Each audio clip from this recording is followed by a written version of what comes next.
The Articulate Coven is the original, unofficial podcast and fan community for Anne Rice's Interview with the Vampire and Anne Rice's Immortal universe from AMC and AMC+.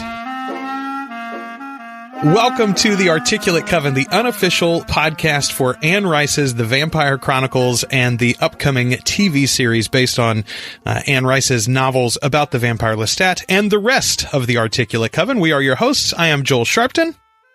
I am Ashley Wright-Eiler. And we are so glad to be back with you. We have heard your cries. We know that you are desperate for new podcasts, and here we are with yet another episode. And this is a special one. Ashley, you and I were already doing research for the next episode. We're reading our novels, and then I messaged you and said, hey, let's change course. Let's shift course midstream here, and we need to cover The Mummy. This is, for the first time in our podcast, a timely episode of some sort.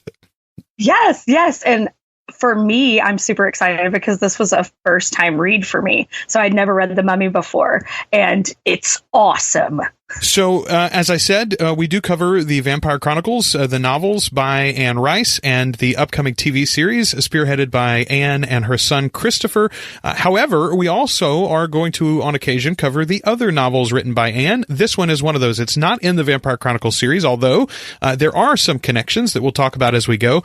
But this novel, The Mummy, or Ramses the Damned, was written in 1989. I didn't know it at the time, but in my research for this, it never came out in hardback. Or at least the first edition was not a hardback. The first edition was a large paperback. So it was sort of a pulpy novel from the very beginning. That was the way even the publisher viewed it, I think. It is set in the early 20th century. It follows the collision between a British archaeologist family and a resurrected mummy, as you might imagine from the title. It does end on a bit of a cliffhanger, and it includes the statement, "The adventures of Ramses the Damned shall continue." And now, almost 30 years later. Finally. Yeah, we're finally going to get a sequel. It's coming out on November 21st, 2017. And actually, before we get into the book itself, I want to tell everybody that's listening to this, if you have not seen the news, they are actually running a special promotion. This is on Christopher's Facebook page is where I found this information. But you can, if you pre-order a copy of the novel, Ramses the Damned, The Passion of Cleopatra, that's the sequel, Anne Rice and Christopher Rice writing together for the first time. If you pre-order the book and then email a copy of your receipt, and he said, you can mark out your specific details there. You don't have to actually email him the receipt itself. You just need to show him proof that you purchased a copy of it. But if you email that to ramsesnovel@gmail.com, and I'm going to put this in the show notes too, once the book is out, they're going to send you a copy of the manuscript, not the whole thing, but one page from the original manuscript, and it'll be signed by both Anne and Christopher. So that's a really, really cool keepsake if you're a fan of these books, if you're a fan of these authors.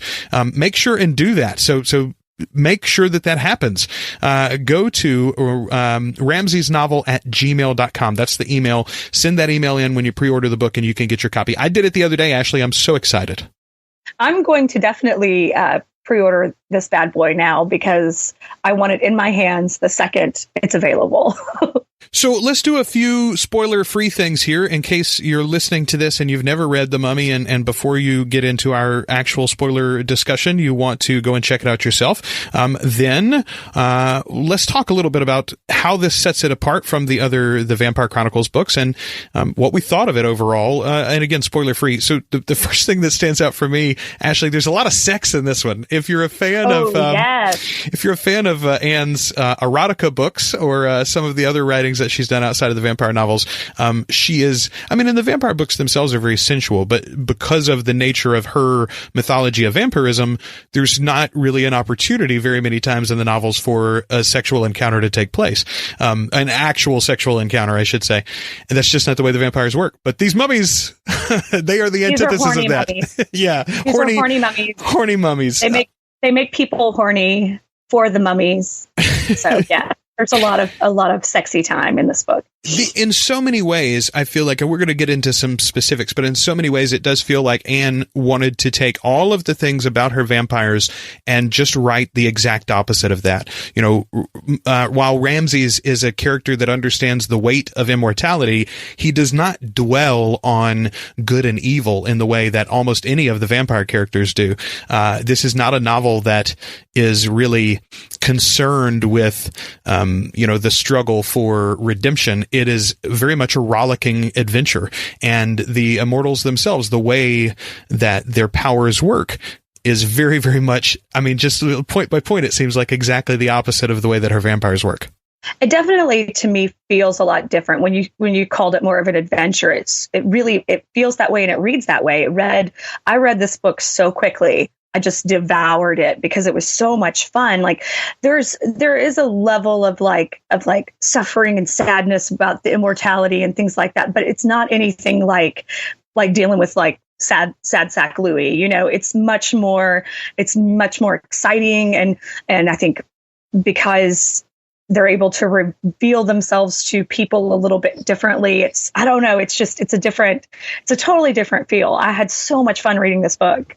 I did too, and I had fun reading it again. So probably this read was my fourth time through the novel altogether, I would say. It is one that I've gone back to a few times, but it had been years and years, probably 10 or 15 years since I'd read it again, and I really, really did enjoy it.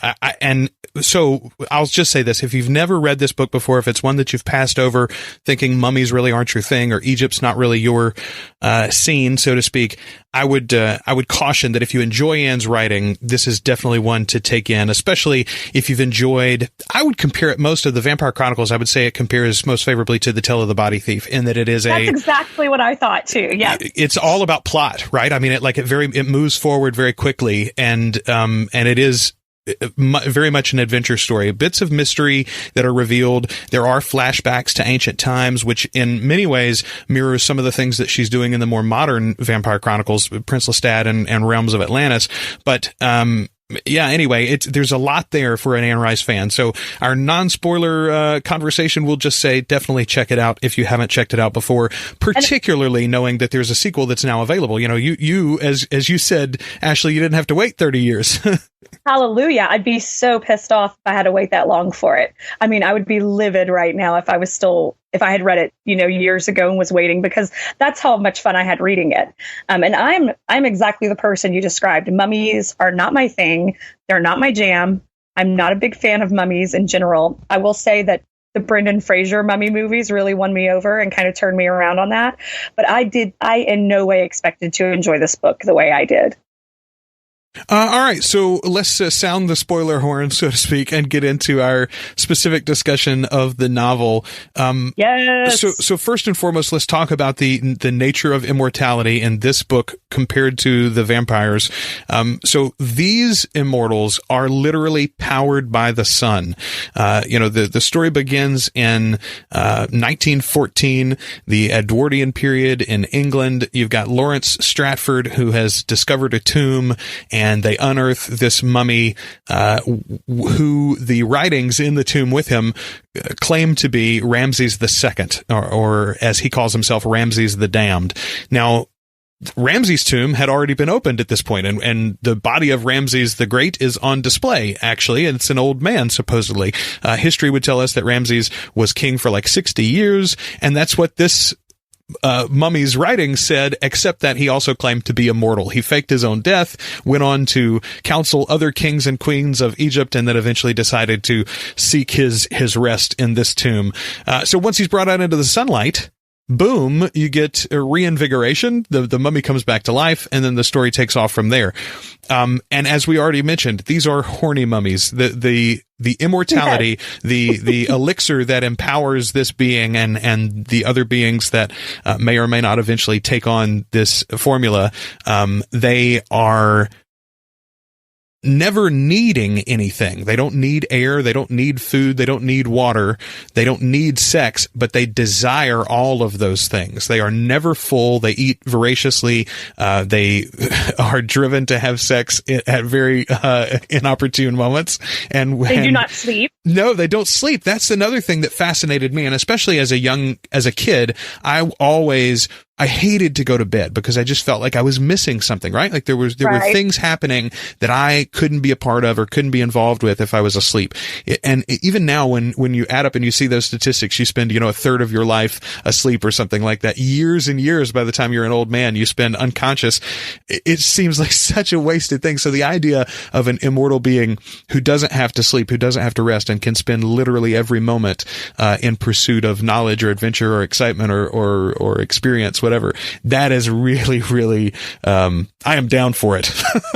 Yeah, day and night. Like, not only is the sun awesome, but I can go out in it without, burning to a crisp. So I do enjoy that they don't have the limitations that the vampires have. You know what I mean? I think that's really.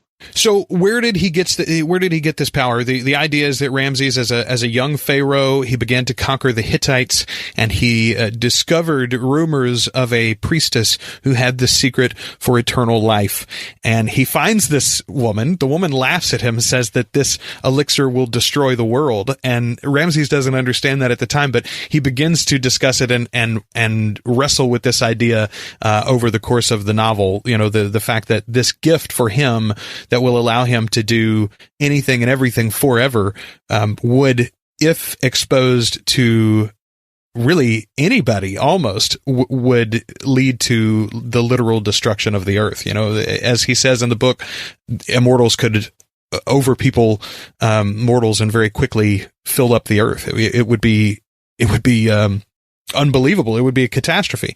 But he, in his wisdom, is able to sort of contain it. He destroys the formula. He destroys the records there after memorizing them. He kills the Hittite priestess and then keeps this secret to himself. He reigns for a long time.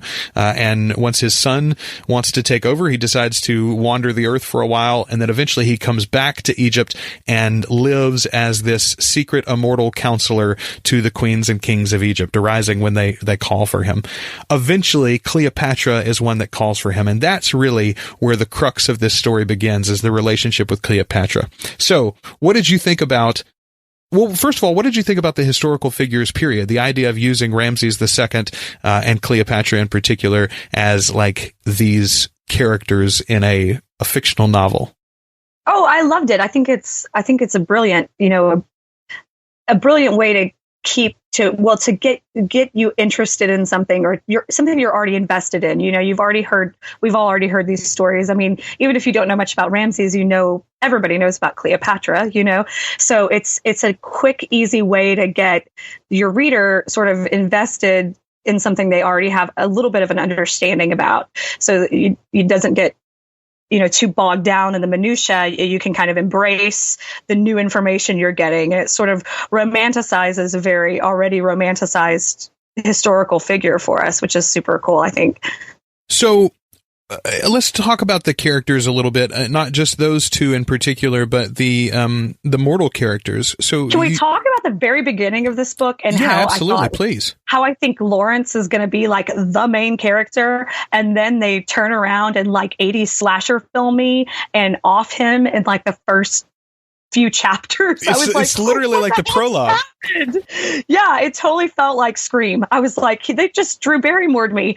Like, what in the hell just happened here? Because I was like already in love with this dude so quick. I was like, this is like Indiana Jones. This guy is so cool. And I was super pumped about him. And then he was dead, Well, and he's so compelling too, because it's not only that he's, as you say, he's sort of an Indiana Jones figure. He's here, he's, tearing into the undiscovered tomb, but you get to sort of hear it from inside his own head, right? You get a lot of his backstory there in that first chapter. You discover that he's got this long secret relationship with his friend / lover, that he's turned his back on because, they're both upper class British men in a certain age when that was not a proper thing that they could do. but also the fact that he turned his back on his fortune and his career and his place in British society. Why? Because he loves the treasures and tombs of Egypt, because he's madly in love with ancient Egypt.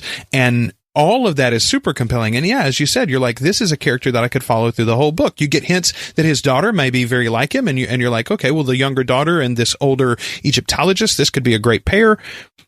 And then boom, he's snuffed out, which the only thing that it serves to do is just to make sure that you absolutely hate, not Elliot, Henry. You hate Henry. Yeah. You just detest him from the outing. And then Street, he's an ass. He earns that and lives up to it again and again and again. And I got to tell you, like, of all of the detestable characters that Anne Rice has written, and she's written some real scoundrels, right? This guy is just so unredeemable. He's so completely wallowing in his own detestability. And especially when surrounded by such likable characters. His father, Elliot, is a bumbler, and he's a cheat, and he's stolen a fortune from his friends and family, and yet you still like him. You care about him, and you think that the whole novel really is about Elliot trying to steal the elixir of life, right, from Ramses, and yet you still like him even at the end. But Henry has none of that. No, indeed. He is absolutely irredeemable. And I kind of like that. I think that especially in this day and age, we deal with so much gray. Like, it was really nice to read something where someone's just obviously a douchebag, and that I don't have to give him grace. I don't have to try to see his point of view. He's just a dick, and it's okay. You know what I mean? Yes, absolutely. So the other thing that I wanted to say there, though, is that I thought it was interesting that Henry is so anti-intellectual too. And I don't know that this was necessarily something that was a hot topic at the time that the novel was written, but it seems so currently a hot topic, right? It's very timely. Like the idea that the one truthfully bad guy in this whole book is a devout anti-intellectual. When confronted with the idea that he has seen an immortal man, a risen ancient pharaoh, he has no interest in the mystery of it at all. He has no interest in, he doesn't even care. He never once questions how any of it happened or whether he could get the elixir himself or none of that. He's just like, just trying to see how he can make some money off of it. Kill it with fire, basically, or run from it, it's just, it is, that was refreshing to me to see anti-intellectuality, punished like that. And his end, for that matter, while we're talking about Henry, let's just wrap it up there. The fact that he ends up a mummy himself, I thought was very fitting. And, again, like the fact that Elliot is confronted with his body at one point and all that stuff, I think it's just right, man. It felt, the comeuppance there was very good. In a book where there are not very many people punished and things do not go exactly as you had planned, or as you might have planned, this one is the one place where I was like utterly satisfied. Oh, for sure. Do you think there's a possibility of us seeing him resurrected in the next novel? So it's possible. Yeah, it's possible because you've got Chekhov's Immortal elixir, right? So at any point that could drop on anybody. But at the same time, I don't think it's necessary. I think when you have two characters who are as compelling and as multifaceted as Ramses and Cleopatra, and there's at least the hint that there's another immortal in this next novel, in this sequel novel that is involved in the storyline, I don't think you're going to need a mortal provocateur. Well, in that case, he would be immortal, I suppose. But I don't think you need to bring back that petty villain. I don't think it's necessary at all. And again, like his end was fitting. So no, I hope that nobody goes back. Sure, it was. I hope that nobody goes back. So I'm looking here. I don't have the book in front of me, and I'm Googling rapidly because I'm not positive that I'm getting this name right. But Lawrence's friend and associate, his partner, is Samir. Is that right? Yes, Samir, okay. Who he works with. Yeah. All right. Samir is probably, other than Ramses, my favorite character in the entire book. And the reason that I love him so much, first of all, I loved the idea that you had an actual Egyptologist involved in this too. Yes. And especially in a time where you know that the study and the industry was full mostly of Brits. The idea that there were some learned, educated, respected sort of native experts, I really appreciated. The relationship between Samir and Lawrence and Samir and Julie and all of that is very, very beautiful too. The way that he is so bent on enacting revenge and vengeance for the death of Lawrence. Once he discovers exactly what happened there, I really appreciated and respected that too. But my favorite thing about Samir is the way in which he responds to Ramses. Ramses is very much a Mary Sue, right? He's perfect in literally every way. Yes. He's beautiful. Yes, he's funny. He's wise beyond all comprehension. And yet he's got just enough of a flaw of humanity, like he loves. And therefore that's his tragic flaw. He's so deeply in love with Cleopatra that he makes a bumbling error and tragedy ensues from it. And yet you don't ever hang that on Ramses, right? You don't ever feel bad for what he did. You're not angry with Ramses for doing this, and that all of that together blows my mind.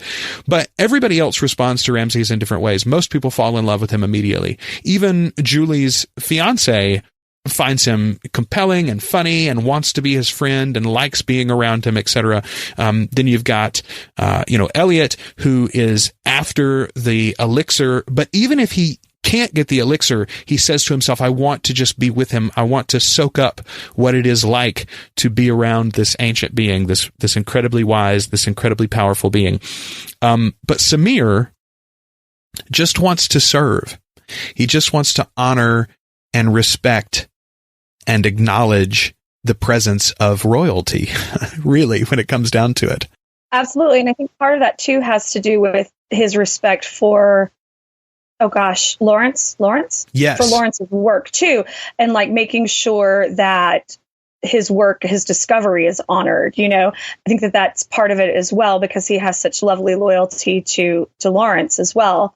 And you see that a little bit throughout, especially with the way he tends to Julie and is trying to keep an eye on her and make sure she's okay and all of that. I think that I agree with you. He's a fantastic character. I absolutely adored him. So how surprised were you when we found Cleopatra's body and then when he actually decided to revive her? Because I know the title of the next book, I was not as shocked. But I think that what did surprise me was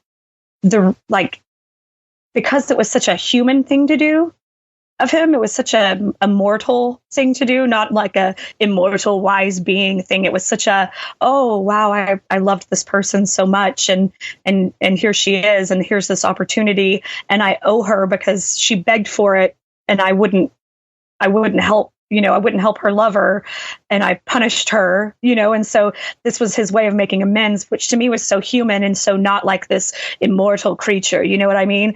And I think that was just yet another thing, like this stupid mistake you made because of love, which all of us have done at various points in life.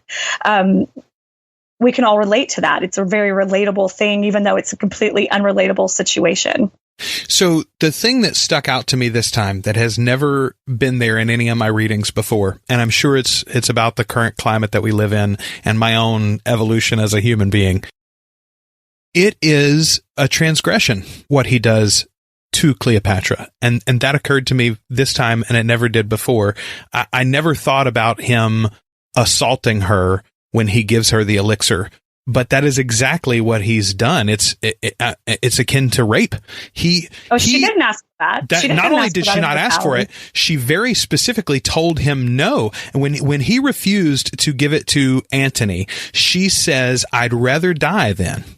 And she now in her last moments, we discover in the book, she tells Ramses that as she was dying from the poison, she then tried to ask for the elixir and was paralyzed. But truthfully, that's not I don't feel like that's a conscious, sober moment, right? If you're literally choking to death, being asphyxiated because of a poison, you'd say lots of things, I imagine. Everybody will struggle for life in the last moments. But what she had decided was she didn't want immortality without Anthony. I think that's a wrong choice on her part. I think Ramses is absolutely right. And again, we only get his point of view really on this, but from how he describes Anthony, to make him immortal would have been disastrous. Dangerous. Yeah, right, dangerous. Would have been incredibly dangerous. And we see the danger and the damage that Cleopatra can cause, stumbling, bumbling all by herself. And we don't believe, we're not shown in the book that Cleopatra is inherently an evil being, or desires to do evil or whatever. She was someone that was ripped from a perilous moment of death, a painful, chaotic moment of death, and then lost in 2,000 years of blackness, basically, and then ripped back into life. A painful, by the way, half-life, because she wasn't even fully formed. He didn't use all of the vial. So the combination of all those things, I think, can excuse most of her violence and casualness about human life. If she had been brought into immortality in the proper way, and Ramses had been with her, I think most of that would have been avoided. Having said all of that, though, yeah, this was not her choice. And it occurs to me now, I always felt like the failure of Ramses was to do it halfway and to not that kind of half-assed resurrection. Yeah, exactly, and to not be involved in her tutelage, et cetera, in those first few hours, so that he allows so many people to die. But to me, that's not really his fault. The fault is going against her wishes, making a choice, forcing her, truthfully, into immortality. And I do wonder if that won't be played out in a larger way in the sequel. If that won't be, in fact, the largest question. In many ways, didn't he do it again to Julie at the end of the novel as well? She jumps into the water. She does not know that Ramses is there. Right. She's trying to off herself. Right. Snatches her up. It's not like she doesn't know that she could have the elixir. She's turned it down already. She's sent him away, so to speak, and the fact that he saves her, the fact that when literally faced with the moment of her death, she decides to drink the elixir. Again, I don't think that changes the fundamental questions of, is Ramses basically forcing these women into immortality? Now, Elliot, that's not the case at all, right? He gave him the vial and absolutely gave him a choice. 100%. But that's not the case for the two females, and it just sort of blows my mind. With Julie, is it not more trying to intercede on a suicide attempt, and then at the end ends up? I don't know. I don't know that I feel as bad about it with Julie, because I feel like I don't think you're wrong to try to save someone from suicide. Yeah, that sort of he had put her into this because of his presence and because of the events. He had put her into a chaotic mindset that she wouldn't, if she had never met him, she wouldn't have considered suicide in that moment. Absolutely. Is what you're saying. And so he's trying to intervene there, and then they have a conscious decision about immortality. Maybe you're right. It's definitely not to the level of pouring half the vial over an ancient body. Here, we'll hope for the best. Pour half of this here and hope for the best. Lord. But that moment, by the way, is the one moment in the book where I really do feel like, though, that Ramses becomes a fully three-dimensional character. He's not a Mary Sue in that moment, because, as you say, it is a very human decision. He's confronted with this lost love, with decisions that he made that he's regretted now for 2,000 years, and given a chance to do something else. He tests it out, right? To remind himself once more, can it really bring back something that ancient? Yes, it can. This real mummy hand is alive again. I've thrown it into the sea now. I'm going to go bring back my lost love. And then when he actually does it, he has another human moment by being confronted with the terribleness of what he's doing. He can't even handle it. Ramses the Damned stumbles back from this corpse that comes alive and then is, shot and confronted by the police, and it's a whole big thing. But I do think it's the one scene that completely humanizes him for me. And so, even though it's a big blunder, the fact that it gives us a cool, rollicking adventure story for the rest of the thing, I forgive him. How gross is it to have sex with a half-revived Cleopatra? On a scale of 1 to 10, I'm going to give that about a 12. Right? Like there's so many moments in those scenes. There's a couple of incidents there. There's one where like she seduces a guy on a street. Then there's the time with Elliot. There's like 3 incidences, I think, before she's fully reformed. And each one of them plays like, the opening of American Gods or something where the Shiva character swallows the guy whole with her vagina or something. It's so terrifying. The idea of like the random sexual encounter turning malicious. It reminds me of, again, this novel was something that I read pretty young. I was like 13, 14. So I'm sure this has some effect on my own adult sexual growth, I'm sure. But the other thing that it reminds me of is like the Species movies, right? The Species, the first Species movie came out around the same time, and you've got this beautiful creature, a face that'll launch 1,000 ships, literally, and yet when the sexy happy time process begins, it always ends in tragedy and horror. It's an old trope, right? Like women are scary. That's what men have thought for always. For sure. Yeah, for sure. I mean, like, I don't know. I don't think I'm going to bed with Cleopatra. Just saying, like, that's not anything I'd pick to do. I mean, I'm sure she's lovely, but yikes. Well, I would wait till her cheek was whole, at least. Like that's I will say this. So I was searching for, on our little project board, I was searching for an image to go for this episode. And there are a lot of great covers of The Mummy, but one in particular that I started to use. And I think this is actually from like, maybe an illustrated edition or something, but it's an image of Cleopatra, with her headdress and everything, except half of her face is still mummified. And like there's an open wound in her cheek that sort of looks like, Two-Face from the Dark Knight. It's crazy looking. I was like, yeah, man, take that to bed. Absolutely.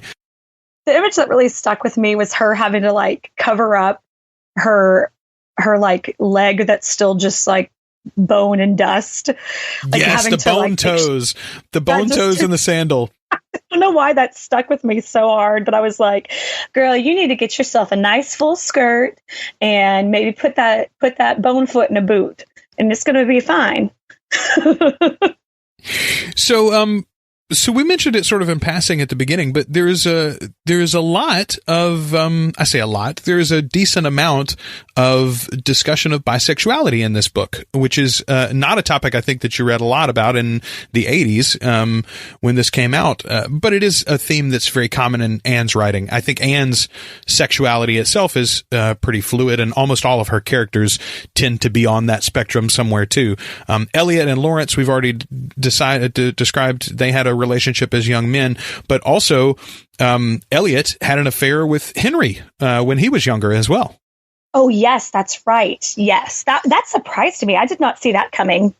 Well, I think it layers on, and what it does is it allows some believability for the fact that all of these extended characters have allowed Henry to continue to sort of be this leech on their lives.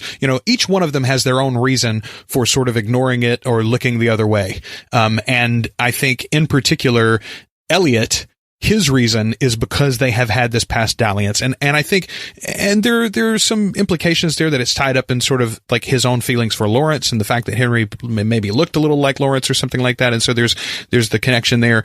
But I don't know. I felt like that was humanizing for him.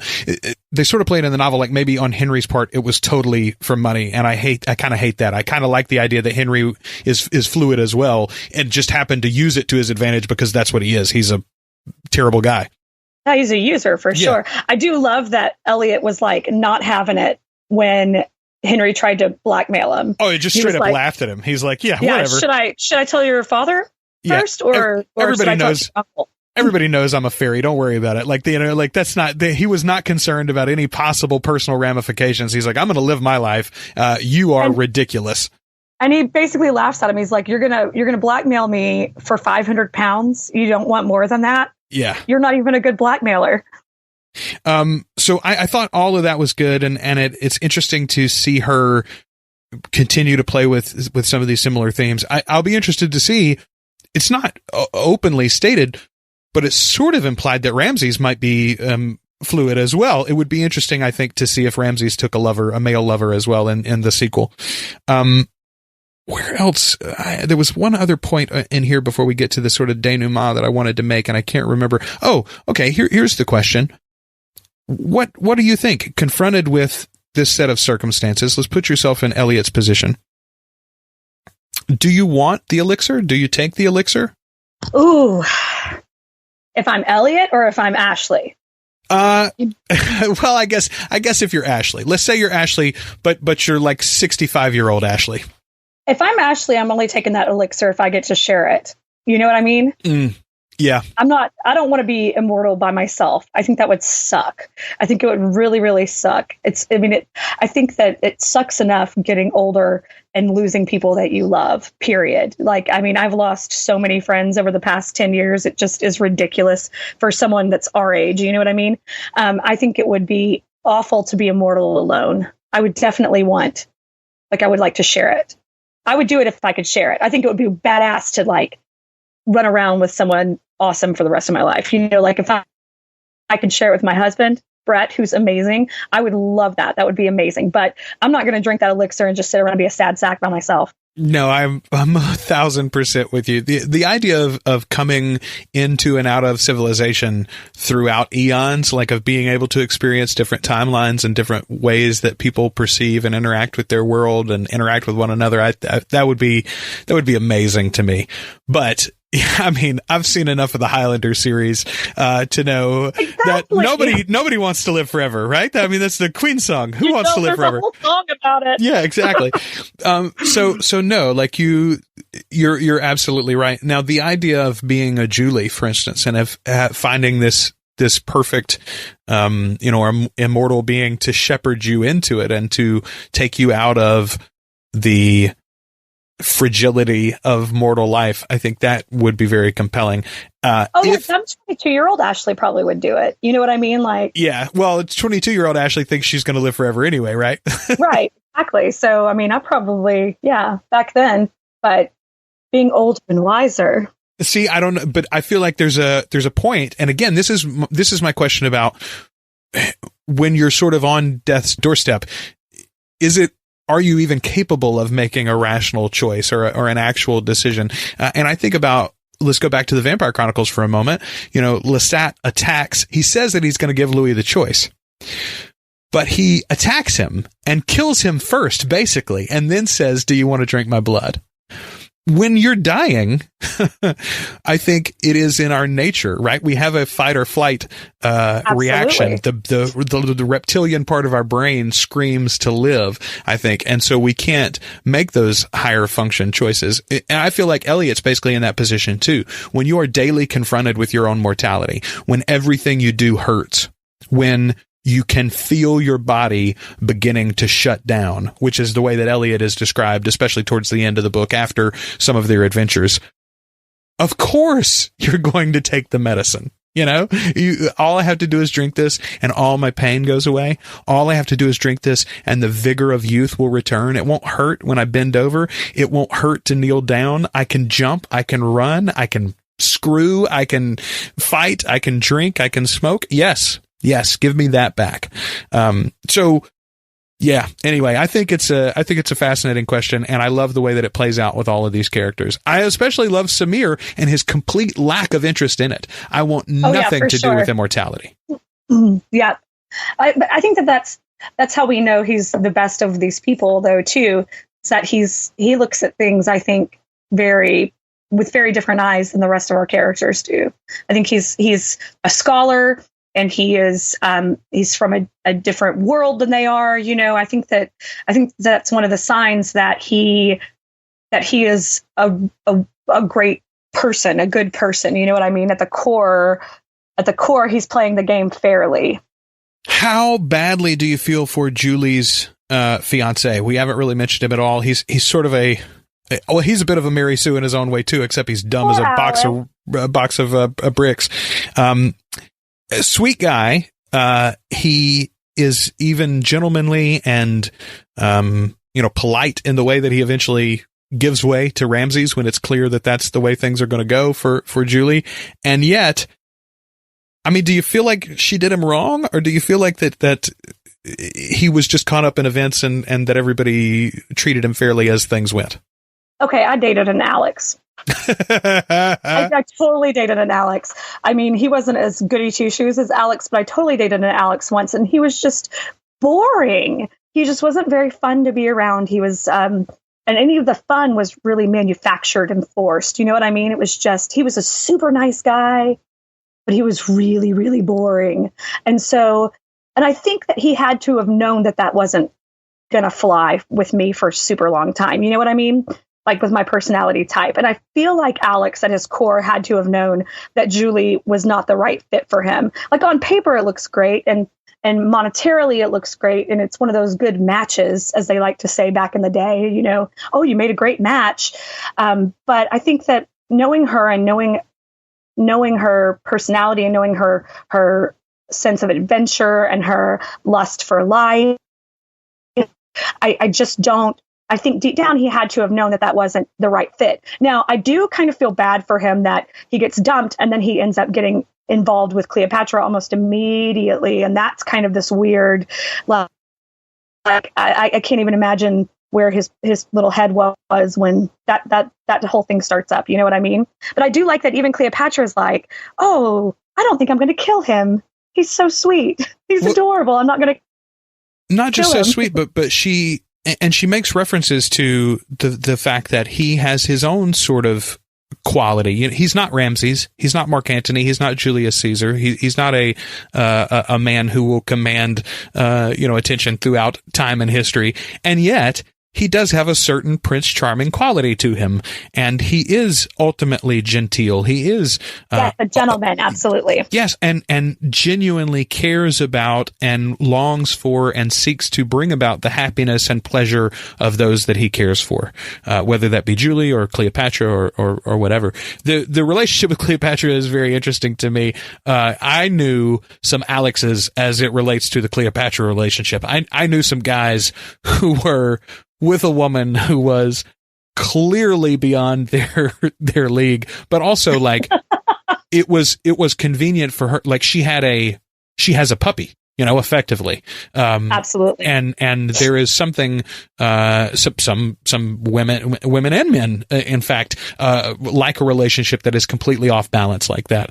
And it's interesting to see that play out in the novel. I will be interested to see if that character comes back and is involved in any great deal in the sequel, because of the relationship to Cleopatra, because of the nonsense that they fed him on his way back to England. It'll be interesting to see how he is affected by the sequel's events, now that basically all the main characters are immortal. So let's get to the very conclusion. I like the fact that it basically ends up in a misunderstanding and miscommunication. Ramses is not really trying to harm her there. That is truthfully not their goal. He mostly wants to talk. She is so angry at him, she won't have it. Alex is in the middle. It all sort of explodes, and then she just drives away. I thought about it a lot after I finished the novel this time. How else could you have concluded the book? How else? I mean, I guess they could have, if there was a volcano handy near Egypt, you could have thrown her in a volcano or something like that. But I mean, there's no molten metal factory like at the end of Terminator 2 to drop her in, right? Like that's you pretty much, like a train explosion is really the only way to make that happen in a plausible way that the characters could all walk away and go, well, she must have died. Yeah, that must be it. Yeah. So I loved the way that's the way that it played out, and Ramses again is left with regret and the feelings that he was responsible for Cleopatra's death. Here again, he allowed her to die once in the ancient world. He brought her back against her wishes into this half-life, and then even after she's reformed, now he's chased her into this train explosion. So I think that's good, and is, I'm sure, going to play out when she confronts them in the sequel novel. What are your hopes for that relationship? Where do you think that might go? How do you think that will be resolved? I have no doubt that she's probably going to come out like gangbusters, like guns blazing, like furious anger, the fury of an immortal creature that's been wronged many times by the same dude. You know what I mean? But I do hope that she doesn't end up getting super two-dimensional. You know what I mean? I hope that I hope that we don't lose depth. I hope we don't lose that the gray, you know what I mean? Like, I hope that she doesn't become a caricature. That's kind of what I'm really hoping, because I sort of feel like in this book, it didn't feel like she was the villain, like air quotes around it. I felt like Henry was our villain, you know what I mean? And then it was like she was this added delight that was, very complicated, and it was hard for me to look at her as the bad guy. And I just hope that in this next book it doesn't turn into she doesn't turn into like a caricature of a mustache twirling villain, you know what I mean? Yes, no, absolutely. I think it seems to me that it is very likely they end up going with basically the Avengers formula. So I think the book is likely to start. The inciting incident will be basically a confrontation between Cleopatra and Ramses, and perhaps there will even be a couple of battles in one way or another between those two camps. And then both of them will have to turn their attention away from one another. They will have to resolve their differences and work together to confront a larger problem in whatever this other immortal being. The blurb about the sequel says something about another ancient queen that has plans for both of them. So I think it's entirely possible that is exactly where they go. I mean, that's the way Batman versus Superman worked, right? That's the way the Avengers movie worked. I think that's the way you do it when you bring these huge characters together. I have a feeling that's exactly what Christopher and Anne are going to do. Let me ask you this. What do you think the possibilities of this story are, especially with the new novel coming out this month? Could you see this as a movie? Could you see this as a TV series? Where would you like to see it adapted if they were going to do something? I think it would make a fabulous film. I really do. I don't feel like there's really enough there to make like a long-term series. You could maybe do like a short limited run, kind of a Netflix sort of like, maybe 8 episodes for both books. I just don't feel like you can really drag it out. I mean, I guess you could, but to me, I feel like a film format would be fantastic for it. I feel like that last Mummy movie with Tom Cruise, my favorite, really did not bring it, if you will. But I think I have such fond memories of the Brendan Fraser Mummy films, especially the first two. Let's pretend like the third one didn't happen. It's like Rocky V. It didn't happen. It was not a thing. But those first two Brendan Fraser Mummy films were so much fun. And I feel like this book kind of follows that sort of adventure. You know what I mean? Absolutely. It sort of turned my expectation around, though, because I went into this expecting the mummy, expecting Ramses to be the bad guy, because that's kind of how my brain was wired from previous mummy experiences. So it delighted me that was not the case. But I do think these would make some fantastic films. Now, after reading the second book, I may feel like, like a good Hulu or Netflix series would be the best way to do it. But well, the thing that occurs to me is this story is so self-contained and it is so plot-driven. It is, as you said, such a quick read. It feels very natural to turn this into a 2.5 hour movie. And then what you could do if you have six. The other thing is, it's not going to be an expensive movie to make either. If you don't cast, gigantic names as the stars, then why would you? Right. There's not really a need. The special effects in this are not going to be huge. The transformations are going to be the only thing that are going to be, really sizable. And then the other thing is going to be your set design, basically, because you're going to be talking about, 1914, 1920s, Egypt and London. That would be your primary expense will be costume and set design. But the idea, I would think, is you could make one solid film out of this. If it's successful, if you have, good response to the characters and the actors, then you could very easily make a film out of the sequel novel. probably. I mean, we haven't read that one yet, but I'm assuming it's going to be a similarly adventurous story. But you could even then go back, if you wanted to, and make a prequel or two telling the story of Ramses and Cleopatra.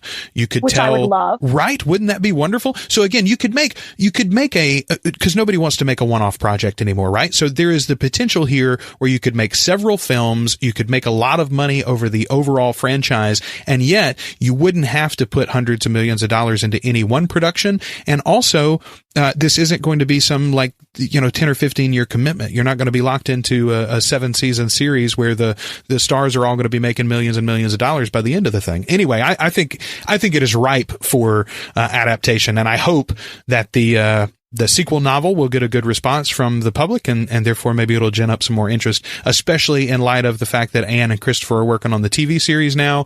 I think they're in the right rooms to have these discussions, and so hopefully we will hear more on this as well. So I'm excited about all the possibilities. Overall, what would you say? Where would you put this in the rankings of your Anne Rice novels? I know that's sort of hard to do because so many of the Vampire Chronicles, it's not just about the novel themselves. It's about what we think of the characters and our overall sort of love for those stories.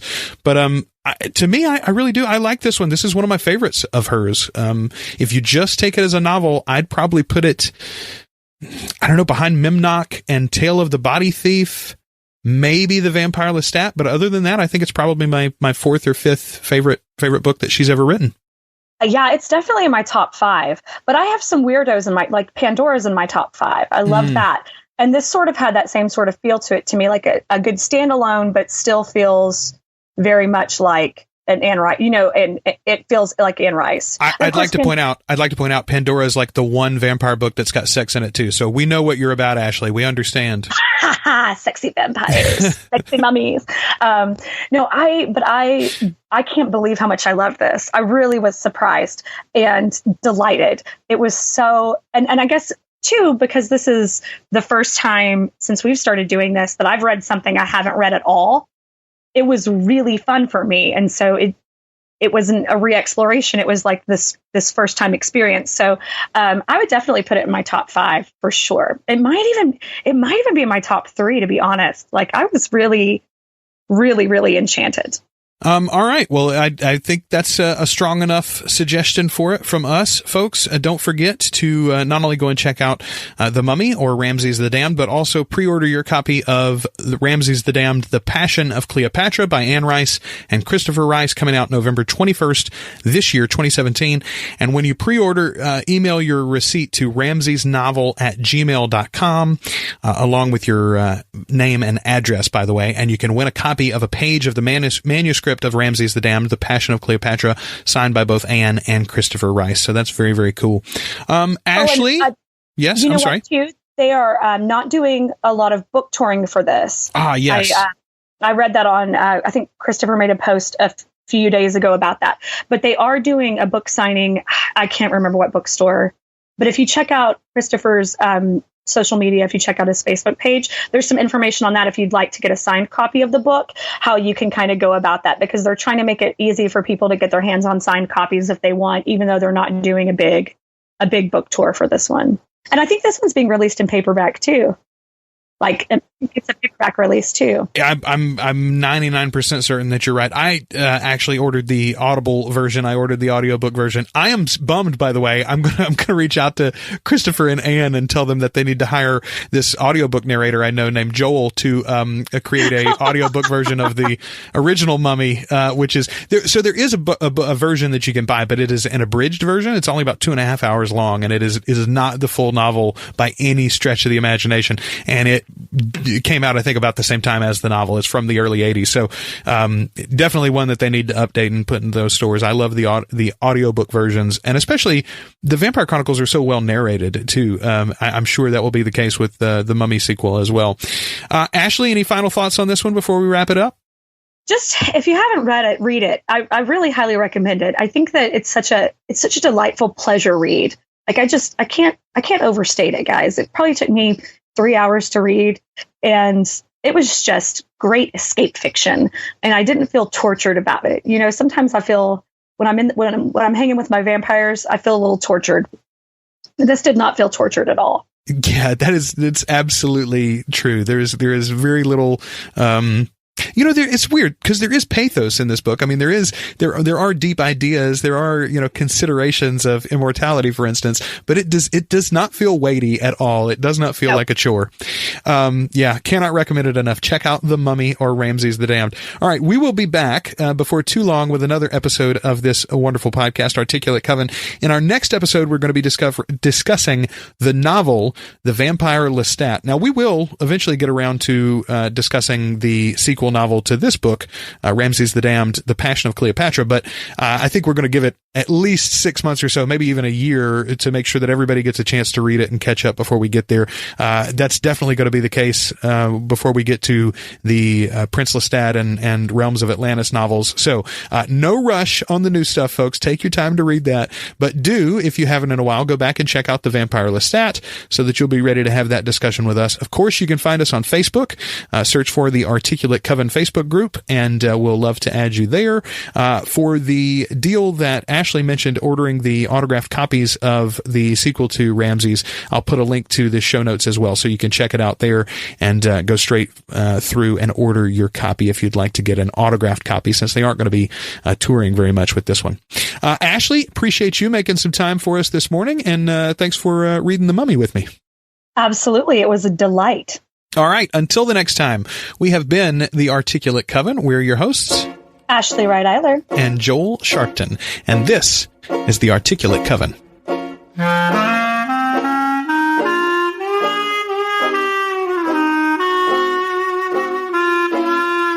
Thanks for listening to the Articulate Coven.